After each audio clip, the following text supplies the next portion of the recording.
man, another big news story was just the lack of Aiyuk in the game plan, right? And a lot of the interviews that Shanahan has been doing has been giving like mixed signals. At first, it was like, oh, he's just coming off of an injury.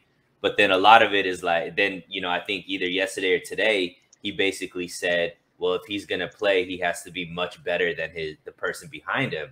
And basically been kind of building up Sherfield as, he's been outplaying Aiyuk, so on and so forth.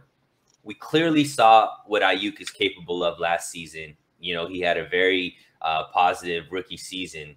What do you make of all of this that's going on between Aiyuk and Shanahan? Is he in the doghouse like Pettis was? Or do you believe that this is just a case of Aiyuk, they're just kind of holding him back to make sure that hamstring is totally healthy? Well, you know what? Initially, that's what I heard. When I say heard, they, them, they always saying something. Mm-hmm. But initially it was, Shanahan said, okay, well, we're kind of nursing his hamstring. But I'm like, so you nurse his hamstring, but you put him back there to return a punt? All right. So I'm like, and then it came out that when I first heard Sermon was a healthy scratch, and then we heard that he broke team rules, my first thought was maybe he broke curfew.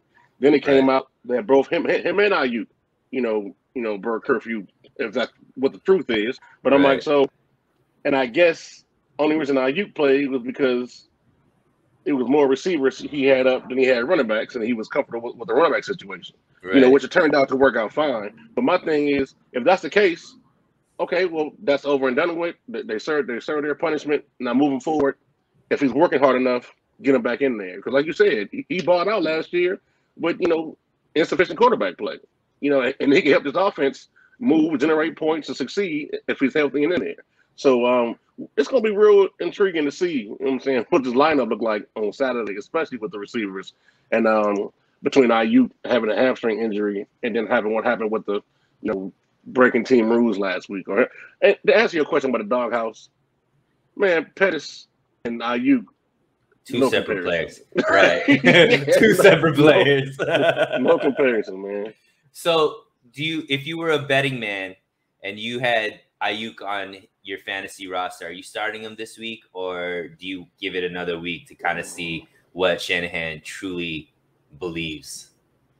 It actually depends on who I have in my receivers. If I feel like I can get by without Aiyuk in the lineup, I'm not going to risk. Now, I don't play a lot of fantasy football. I haven't played in years. So my question to you is, let's just say if I didn't start him and I saw he was playing that morning, is it too late at that time to go ahead and make the switch? Or is it like a deadline cutoff? You have I guess, until the game starts to be able to switch players. Okay. Well, nah. You know what? No, I wouldn't start him this week only because he did have a hamstring injury too. So I don't know how healthy he is. Right. So, I give it another week or so. And I try not to pick our Niners too much anyway, man. You know what I'm saying? Because, you pick it with your heart. Right. Hey, Debo was like the best receiver in fantasy last year. So, last week I would say so. There are some, and Mitchell was a big fantasy, player, Kittle. So the 49ers do have some studs in fantasy. So even though you are picking with your heart, it's still, a good choice. So just to kind of crystallize this and put a bow on it, you really feel like Aiyuk is still going to be a big part of this offense moving forward. Oh, yeah. In the offense. I mean, as long as he's earning it in practice and working enough, yes. Because one thing about Shanahan, if you're not showing the work ethic, he's not going to put you out there.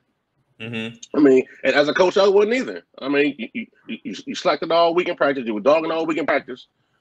And I'm a firm believer as a coach is you practice how you play how you practice. Right. You know what I'm saying? Think that you got to earn it? Do you think that Sherfield can beat out Aiyuk for that, wide receiver 2 spot? See, when you say beat out, if he's outworking him, yeah, of course. I mean, do I think Sherfield is more talented all around? No, but don't get me wrong. There's no slight on Sherfield because I'm a Sherfield fan. You know what I'm saying? I don't know how he snuck out of Arizona, but I appreciate it. Because the boy can ball. And he had a couple catches last week. You know what I'm saying? So I would definitely like to have Aiyuk, Debo, and Sherfield up as my 1, 2, 3. Uh-huh. Each week. And maybe a Jawan Jennings in there or Sanu in there. In rotation.